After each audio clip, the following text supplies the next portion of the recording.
네, 말씀 가족 여러분 잘 지내셨지요? 온천제일교회 모세오경 창세기 강의 오늘도 시작하도록 하겠습니다. 이제 추석 명절이 며칠 앞으로 다가왔습니다. 말씀 가운데 풍성한 그런 한가위가 되시고 올해 명절은 추석 명절은 아마 우리 일생에 잊지 못할 그런 추석이 될 것 같아요. 그래도 주님 안에서 마음이 더 부유하고 또 무엇보다도 주의 말씀 안에서 풍성한 그러한 명절을 잘 보내시기를 바라고 앞으로도 그러한 삶의 나날들이 계속해서 이어지기를 주님의 이름으로 먼저 축복합니다. 자, 오늘은 명절을 앞두고 조금 짧게 41장 요셉의 해몽 부분 41장 한 장만 우리가 다루도록 하겠습니다. 여기에 굉장히 중요한 내용이 많이 나옵니다. 요셉의 해몽, 즉 바로의 꿈을 단락의 제목으로 정했습니다. 잘 아시는 대로 요셉은 감옥에 있을 때 술관원과 떡관원의 같이 감옥에 들어온 술관원과 떡관원의 꿈을 정확하게 해몽해 주었죠. 그리고 2년의 세월이 흘렀습니다. 그런데 바로가 이번에는 이집트의 파라오를 가리키죠. 바로가 이집트의 살아있는 신이라고 일컬어지는 바로가 꿈을 꿨습니다. 아주 파리한 흉측한 소가 아름답고 살진 소를 잡아먹는, 또 아주 말라버린 흉측한 이삭이 아주 아름답고 살진 이삭을 잡아먹는 그런 꿈을 연이어 꾸게 되죠. 2년의 세월이 흐른 다음입니다. 아무도 그 꿈을 해석해내지 못하는데 그때 살림을 받은 관원이 자신의 꿈을 해몽해준 요셉을 떠올리고 요셉을 바로에게 소개해주는 대목이고, 그래서 요셉은 바로의 꿈을 정확하게 해석해주고 뿐만 아니라 대안까지 제시함으로 바로의 신임을 얻게 되고, 그리하여 일약 노예의 신분, 죄수의 신분에서 일약 총리의 신분으로 급상승하는 반전의 드라마가 바로 이 요셉의 해몽을 통해 이루어지는 것을 우리는 잘 알고 있습니다. 그래서 오늘 창세기 41장 부분을 조금 한번 깊이 다루어 보도록 하겠습니다. 먼저 7마리의 살진 소를 흉측하고 파리한 7마리의 소가 잡아먹는 것은 7년 대흉년을 이야기한다. 실제로 7년의 대흉년이 찾아왔죠. 바로 이 흉년이라고 하는 단어를 먼저 묵상하도록 하겠습니다. 흉년, 라브라고 하는 이 단어는 그야말로 먹을 것이 없어서 배를 줄이는 그러한 의미를 가지고 있습니다. 그런데 단순히 천하의 흉년이 들었다, 기근이 들었다, 지금도 아마 올해 그 어느 때보다도 장마가 길었고 또 태풍이 연이어 지나가는 바람에 농작물 과수 농사가 아마 상당히 어려워졌을 겁니다.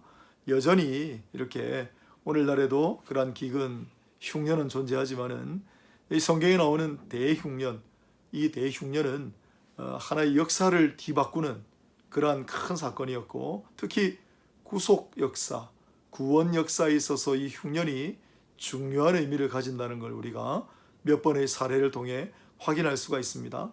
먼저 아브라함 때 천하에 아마 흉년이 들었겠죠. 그래서 애굽 땅으로 내려가게 됐고요. 이삭 때 천하에 흉년 들었다는 말은 거기에는 문자적으로 나옵니다. 즉 아브라함과 이삭이라고 하는 족장 시대에도 천하에 큰 흉년이 들면서 하나님의 구원 역사를 새롭게 이루어 가시는 그러한 사건이 벌어지게 됩니다. 또 나오미 어떻습니까? 나오미 일가는 흉년을 피하여 모압 땅으로 이주하게 되었죠. 그곳에서 남편도 잃어버리고 두 아들도 잃어버리고 며느리만, 그 중에 한 며느리는 돌아가고 며느리인 룻과 함께 돌아오는 그 역사도 역시 흉년을 통해 이루어졌고, 또한 사도행전 11장 28절에도 아가보라고 하는 사람이 나타나 천하의 흉년이 들리라 하니 그대로 되었다. 이렇게 신약시대까지 흉년이라고 하는 모티브가 계속해서 이어져 하나님의 구원 역사를 이루는 그러한 모습을 우리가 보게 됩니다. 여러분, 흉년이 뭡니까? 기근이 뭡니까? 먹지 못해 줄인 거죠. 그런데 아모스 선지자를 비롯해서 뭐라고 했습니까? 양식이 없어 줄임이 아니요 하나님의 말씀이 기근이다. 그렇게 이야기하지 않습니까? 어쩌면 오늘 이 시대도 마찬가지일 것 같아요.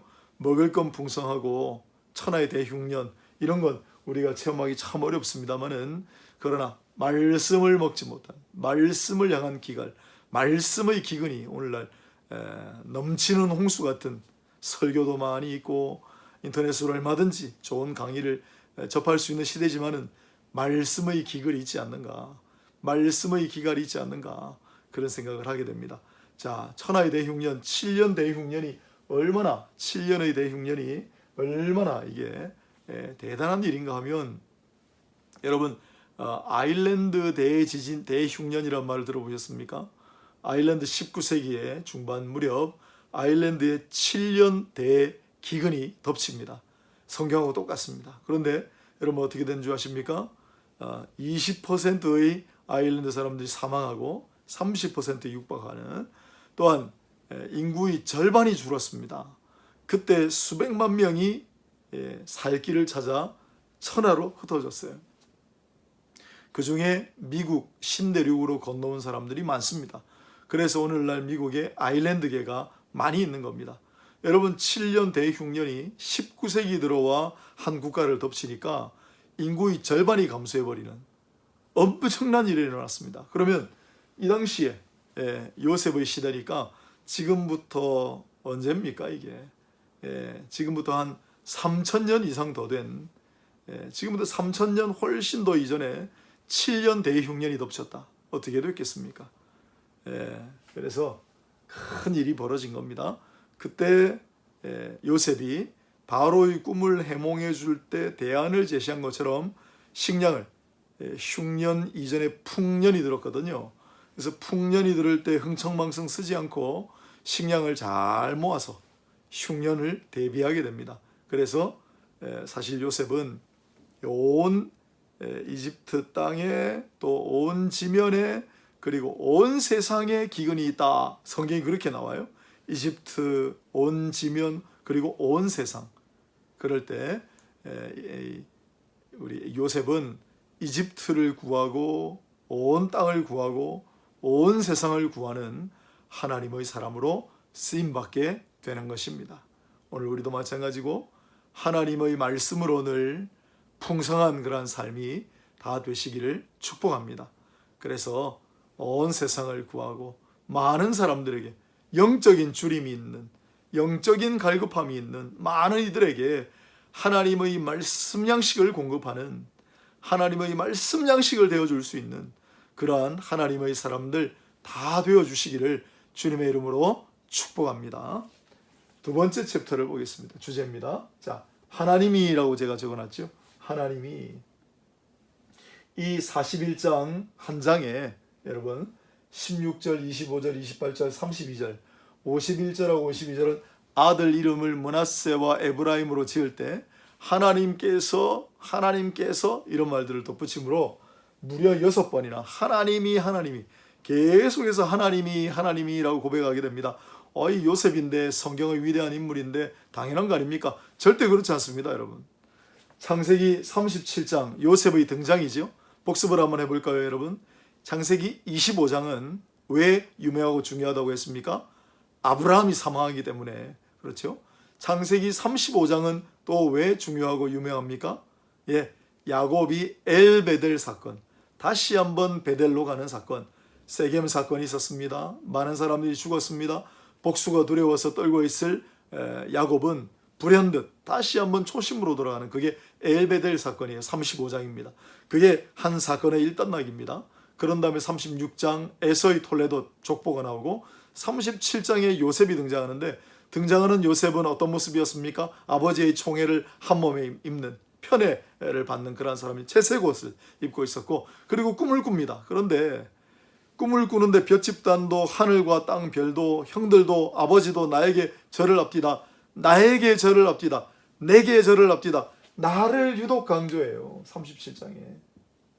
요셉은 처음 등장할 때 그야말로 나밖에 모르는 철부지 소년의 모습이에요.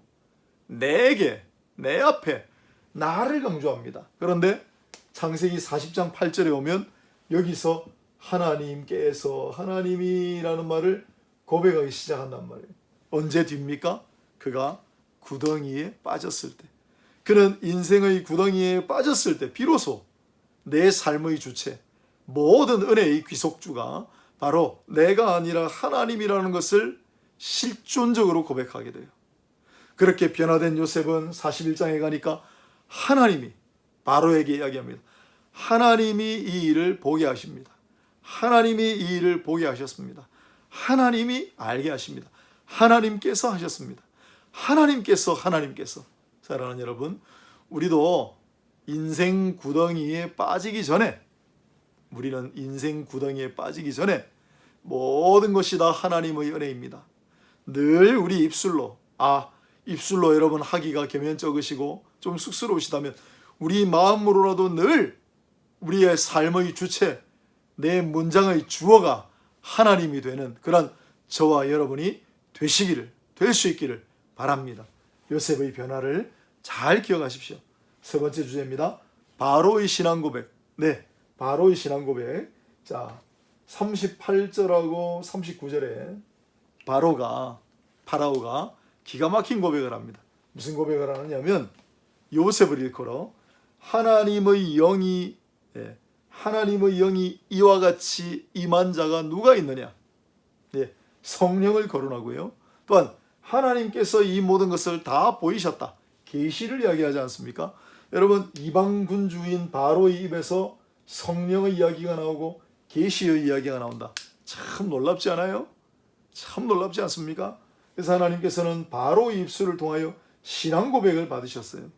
이 바로의 신앙 고백은 훗날 여러분 다니엘서 2장과 4장에 보면 바벨론의 느부갓네살도 하나님, 그때는 다니엘의 하나님을 찬양하는 대목이 나옵니다. 고레스도 하나님을 찬양합니다. 여러분 어떻습니까? 애국, 당대 최강 제국입니다.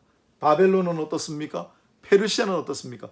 최강 대국의 지배자들이 전부 한결같이 하나님께서 하셨다. 요셉뿐만 아니라 하나님이 하셨다. 하나님이라고 고백합니다.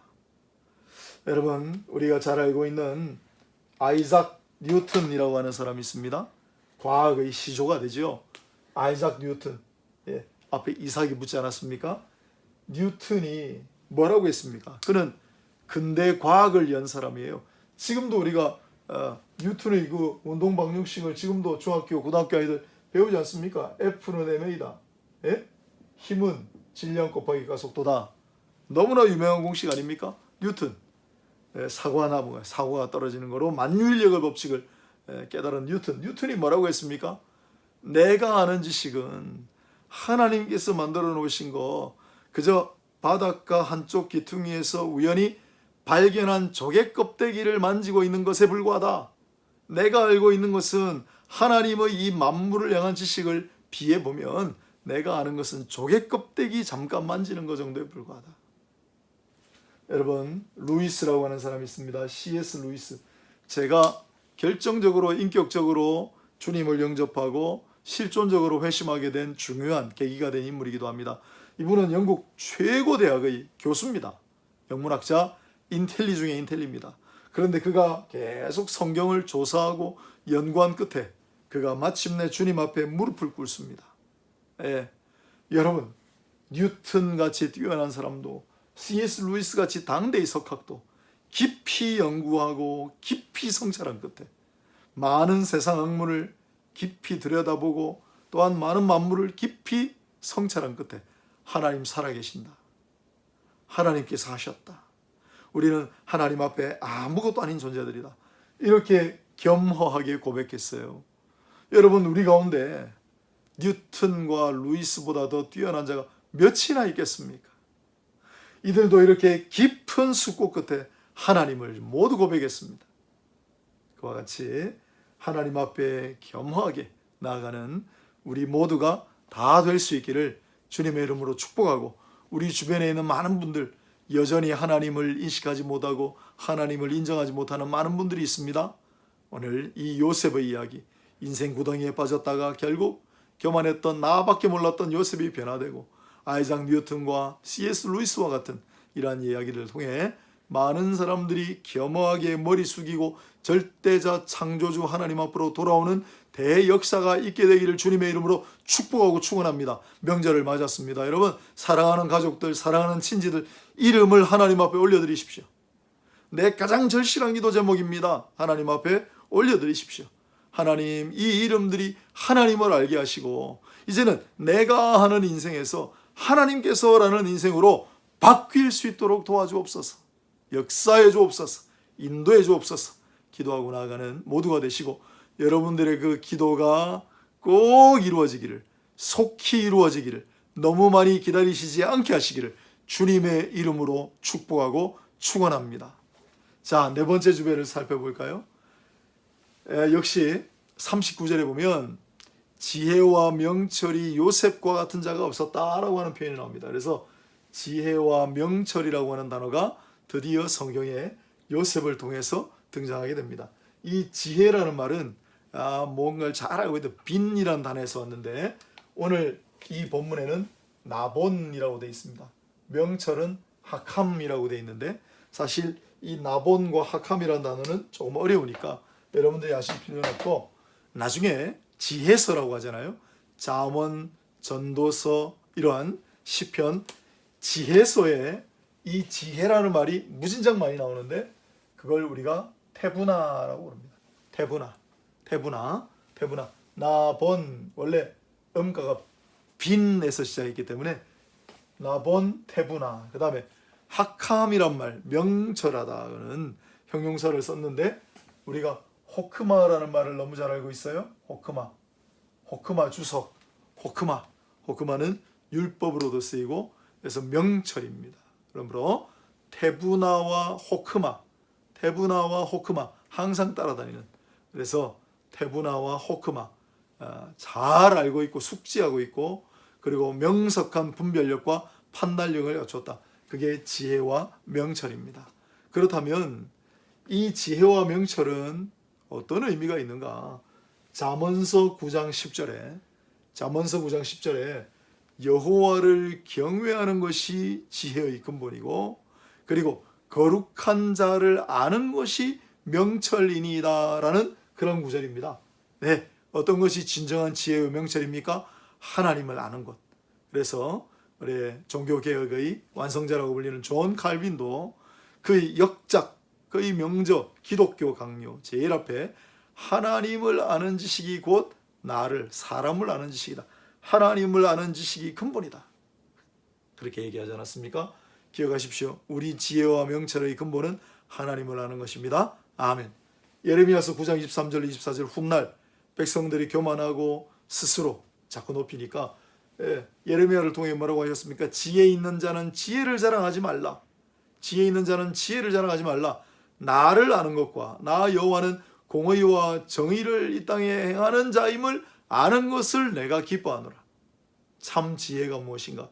참 명철이 무엇인가? 그것은 거룩하신 하나님을 알고 그 하나님의 어떠하심을 아는 것, 그것이야말로 참 지혜와 명철이다라고 예레미야 선지자를 통해 분명히 다시 알려주셨습니다. 또한 그렇게 하지 못해서 구약 성도들은 멸망했고요. 신약에 이르러 고린도전서 2장 6절로 7절에 뭐라고 합니까?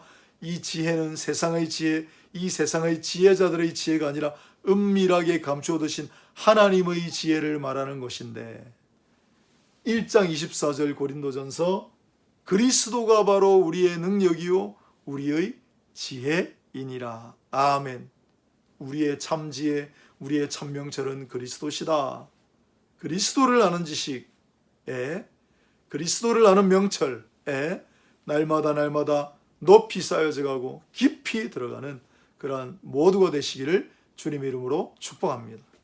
다섯 번째 마지막 주제입니다. 토착화라고 제가 써놨어요. 자, 요셉은 그래서 총리가 됩니다. 그런데 총리가 될 때 이 총리라고 하는 말, 총리라고 하는 말이 두 개를 써놨는데요. 먼저 나오는 총리는 나탄이란 말이에요. 그래서 이건 그냥 어디에 던지다, 어디에 두다 이렇게 돼 있어요. 온 땅을 다스리는 자리에 두었다. 그래서 그걸 총리라고 번역한 거고요. 두 번째 거는 샬리트란 말, 이건 진짜 총리란 말이에요. 그래서 두 번째 나올 땐 샬리트라는 말을 써놨어요. 이 샬리트란 말은 이집트의 힉소스 왕조의 왕 이름 중에도 샬리트라는 게 나오고 중근동 지방에도 샬리트라는 단어가 나옵니다. 즉 샬리트는 총리, 1인자라는 뜻이죠. 마침내 애굽의 총리가 된 요셉, 그런데 그는 뜻밖의 사브낫 바네아로 계명을 합니다. 여러분, 이름을 바꿉니다. 다니엘도 훗날 이름을 바꾸게 되죠.